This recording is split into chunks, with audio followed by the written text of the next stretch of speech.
Football പ്രേമികൾ ആവേശത്തിന്റെ കൊടുമുടിയിൽ നിൽക്കുമ്പോൾ വ്യത്യസ്തമായ പ്രവർത്തനങ്ങളുമായി അർജന്റീന ആരാധകർ. ഫ്ലക്സ് ഉയർത്താൻ സ്വരൂപിച്ച പണം ബഡ് സ്കൂളിലെ കുട്ടികൾക്ക് ഭക്ഷണം നൽകാൻ ഉപയോഗിച്ചിരിക്കുകയാണ് മലപ്പുറം തെക്കേപ്പുറത്തെ അർജന്റീന ഫാൻസ്. മാതൃകയാവുകയാണ് തെക്കേപ്പുറത്തെ അർജന്റീന ഫാൻസ്. 10,000 മുടക്കി ഫ്ലക്സ് വെക്കുന്നതിനേക്കാൾ നല്ലത് ഒരു നേരം ഭക്ഷണം കൊടുക്കുന്നതാണെന്ന് അവർ ഒരേ സ്വരത്തിൽ പറയുന്നു. സ്വന്തം നാട്ടിലെ ബഡ്സ് സ്കൂളിലെ കുഞ്ഞുങ്ങൾക്ക് ബിരിയാണിയാണ് അർജന്റീനൻ ആരാധകർ വിളമ്പിയത്. ഇതിലൊരു വ്യത്യസ്തത വേണമെന്നുള്ള ആഗ്രഹിച്ചിരുന്നു.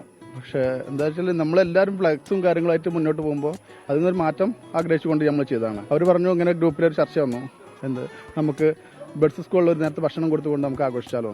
അപ്പോൾ ഓക്കെ, നല്ലൊരു അഭിപ്രായം എന്നുള്ളതിൽ നമ്മളത് സ്വീകരിച്ച്.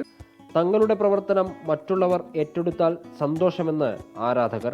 മുമ്പ് ഇതേപോലെ ഫ്ലക്സും കാര്യങ്ങളായിട്ട് ഒരു ഫാൻ ഫൈറ്റ് തന്നെ ആയിരുന്നു. അവർ എത്ര ഫ്ലക്സ് വെക്കുന്ന അതിന്റെ ഡബിളായിട്ട് വെക്കാന്നുള്ളത്. ഇപ്പോൾ ഇപ്രാവശ്യം നമ്മൾ അതിനൊരു വ്യത്യസ്ത ഒരു ഇത് നമ്മൾ ചിന്തിച്ച് ഒരു ഫുഡ് വെക്കാന്നുള്ളൊരു ഇതിലേക്ക് മാറി.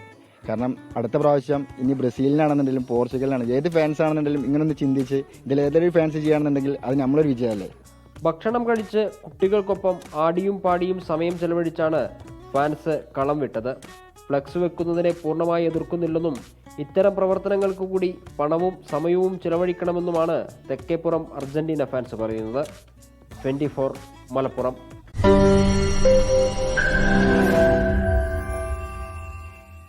ലോകത്തെവിടെയായാലും ഏത് സമയത്തും 24 വാർത്തകളും ഓഗ്മെന്റഡ് റിയാലിറ്റി പാക്കേജുകളും എക്സ്പ്ലെയിനറുകളും വിശദമായി കാണാൻ ഞങ്ങളുടെ യൂട്യൂബ് ചാനൽ നിങ്ങൾക്ക് സബ്സ്ക്രൈബ് ചെയ്യാം.